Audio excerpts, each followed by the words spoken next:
श्री ब्रह्मा जी के मुख से गरुड़ तीर्थ और गोवर्धन तीर्थ की महिमा का वर्णन सुनने के बाद देवर्षि नारद ने श्री ब्रह्मा जी से पूछा कि हे पितामह, अन्य तीर्थों का वर्णन भी कीजिए। तब श्री ब्रह्मा जी कहने लगे, नारद, श्वेत तीर्थ तीनों लोकों में विख्यात है। उसके श्रवण मात्र से मनुष्य सभी पापों से मुक्ति पा जाता है। पूर्व काल में श्वेत नाम के एक ब्राह्मण थे जो महर्षि गौतम के प्रिय सखा थे। वे गोदावरी के तट पर रहकर अतिथियों के स्वागत सत्कार में लगे रहते और मनवाणी तथा क्रिया द्वारा भगवान शिव का भजन करते थे। वे सदा भगवान सदाशिव की पूजा और ध्यान करते रहते थे। शिव के भजन में ही उनकी आयु पूरी हो गई थी। तब यमराज के दूत उन्हें ले जाने के लिए आए, परंतु नारद जी वे ब्राह्मण देवता के घर में प्रवेश नहीं कर सके। जब ब्राह्मण की मृत्यु का समय व्यतीत हो गया, तब चित्रक ने मृत्यु से पूछा, मृत्यु, श्वेत का जीवन समाप्त हो चुका है, वो अब तक क्यों नहीं आया? तुम्हारे दूत भी अभी तक नहीं लौटे। ऐसा होना उचित नहीं है। ये सुनकर मृत्यु को बड़ा क्रोध हुआ और वे स्वयं ही श्वेत के घर पर पधारे। उनके दूत भयभीत होकर द्वार के बाहर ही खड़े हुए थे, जिन्हें देखकर मृत्यु ने पूछा, दूतों की क्या बात हुई? तुम लोग द्वार के बाहर कैसे खड़े हुए हो? तब दूत बोले, श्वेत भगवान शिव के द्वारा सुरक्षित है।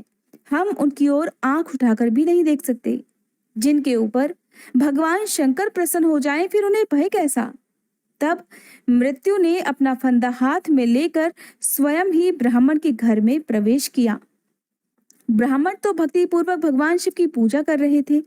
उन्हें ना तो मृत्यु के आने का पता था और न ही यमदूतों के। श्वेत के समीप पाशधारी मृत्यु को खड़ा देख दंडधारी भैरव ने विस्मित होकर पूछा, मृत्युदेव, यहाँ क्या देखते हो?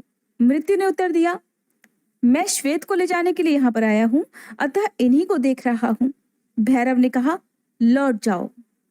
मृत्यु ने श्वेत पर अपना फंदा फेंका। ये देखकर भैरव कुपित हो उठे। उन्होंने शिव के दिए हुए दंड से मृत्यु पर गहरी चोट की। मृत्यु देवता पाश हाथ में लिए हुए धरती पर ही गिर पड़े। मृत्यु को मारा गया देख यमदूत भाग गए। उन्होंने मृत्यु के वध का समाचार यमराज से कहा, जिसे सुनकर महिषवाहन यमराज को बड़ा क्रोध आया। उन्होंने अधिक बलवान चित्रगुप्त, अपनी रक्षा करने वाले यमदंड, महिष, भूत, वेताल तथा आदि व्याधियों को शीघ्रता पूर्वक चलने का आदेश देकर तुरंत वहां से प्रस्थान किया। अपने साथियों सहित यमराज उस स्थान पर पहुंचे जहां द्विज श्रेष्ठ श्वेत भगवान शिव की आराधना में संलग्न थे। उस समय यमराज तथा भगवान शिव के पार्षदों में अत्यंत भयानक संग्राम छिड़ गया। कार्तिकेय ने स्वयं ही शक्ति संभाली और यमराज के दूतों को विदीर्ण कर डाला। साथ ही दक्षिण दिशा के स्वामी अत्यंत बलवान यमराज को भी मौत के घाट उतार दिया।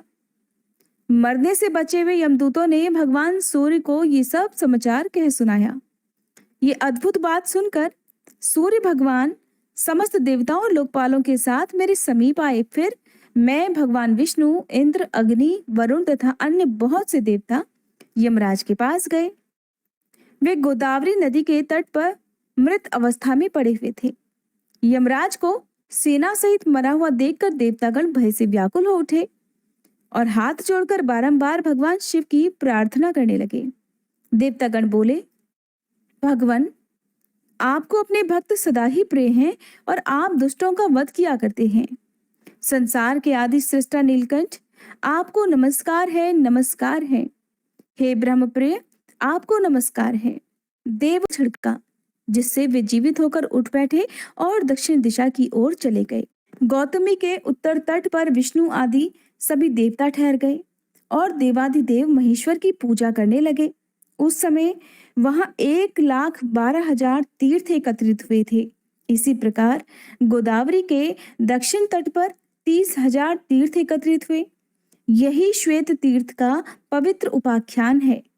जहां मृत्यु देवता मरकर गिरे थे, वह स्थान मृत्यु तीर्थ कहलाता है।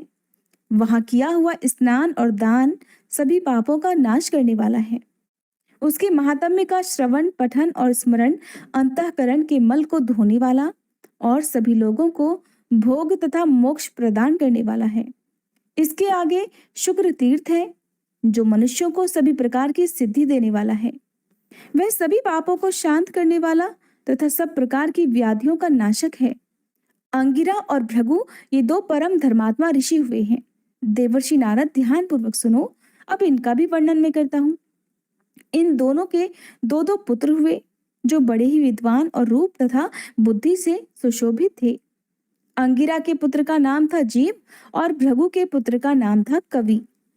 ये दोनों अपने माता पिता के अधीन रहते थे। जब दोनों का यज्ञोपवीत संस्कार हो गया, तब उनके पिता परस्पर कहने लगे कि हम दोनों में से एक ही इन दोनों पुत्रों का शिक्षक हो। इससे एक ही शासन करेगा और दूसरा सुख से बैठा रहेगा। ये सुनकर अंगिरा ने कहा, मैं कवि को भी अपने पुत्र के समान ही पढ़ाऊंगा, वह सुख पूर्वक मेरे यहाँ रहे। अंगिरा की बात सुनकर भृगु ने कहा, ठीक है।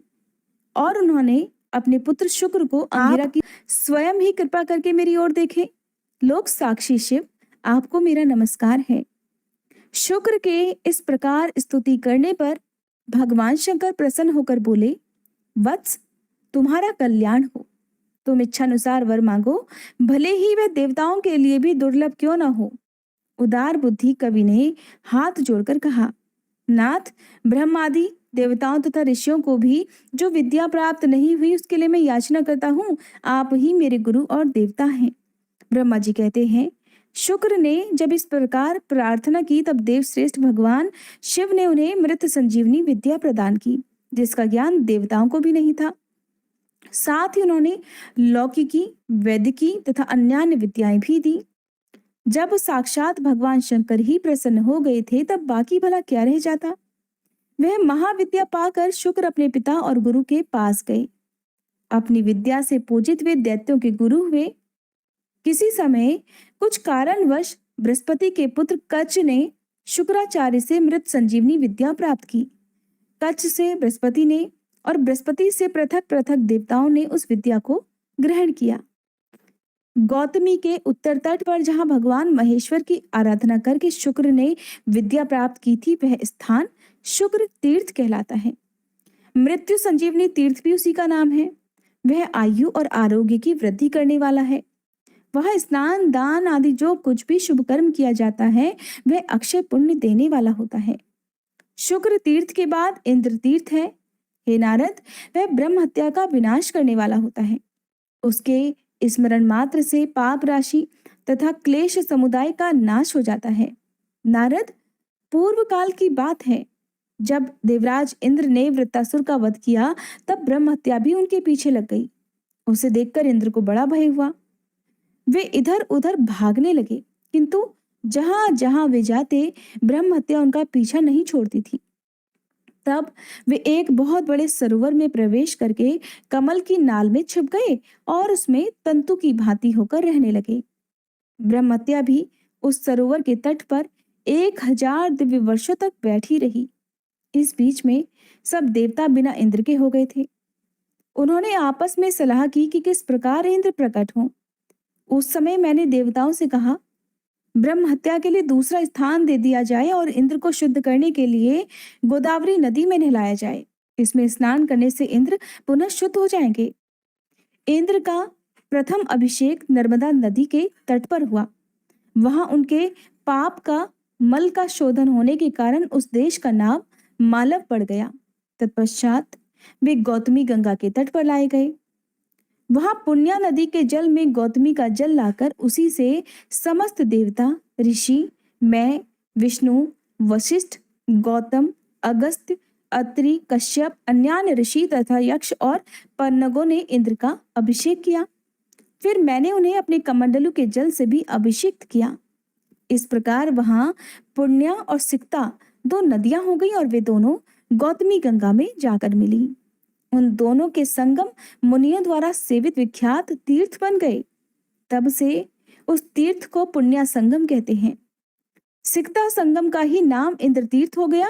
वहां 7000 मंगलमय तीर्थ निवास करने लगे। उन तीर्थों में तथा विशेषतः संगम के जल में जो स्नान किया जाता है, वह सब अक्षय जानना चाहिए। इसमें अन्यथा विचार करने की कोई भी आवश्यकता नहीं है। जो इस पवित्र उपाख्यान को पढ़ता अथवा सुनता है, वह मन, वाणी, शरीर और क्रिया द्वारा होने वाले समस्त पापों से मुक्त हो जाता है। हरे कृष्णा। आज की कथा समाप्त हुई। इसके आगे का अध्याय अब आप अगली वीडियो में सुनिएगा।